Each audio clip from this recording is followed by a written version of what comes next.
ព្រះទោះមុខទោះមកយើងតាមនៅអស់សច្ចាំងបងបាំងបាត់ខ្ញុំក៏សូមអញ្ជើញស្ដេចជាមធារាជពង្សានៅអស់ព្រះអាទិត្យព្រះច័ន្ទចោមចាក់4តោតបំបាំងបាត់ខ្ញុំក៏សូមអញ្ជើញព្រះនាងអប្សរាធីតាឯកព្រះនាងមេខលាទេវីក៏សូមអញ្ជើញស្ដេចគ្រុឌស្ដេចស្វាចូលមកក្នុងរោងជ័យអញ្ជើញទាំងព្រាយបាល់8ព្រមដោយយក្ខិនីផងរាឧកាសៈផន្តោទេវសង្ឃយោប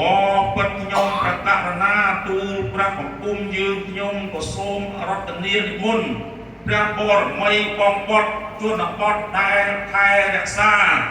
នាមន្ទីរវប្បធម៌វិចិត្រសិល្បៈខេត្តពោធិ៍សាត់ទាំងមូលជាពិសេសនាសារមន្ទីរនេះដែលមានដៃជះបារមីព្រមទាំងសូមអញ្ជើញអស់លោកអ្នកតាថា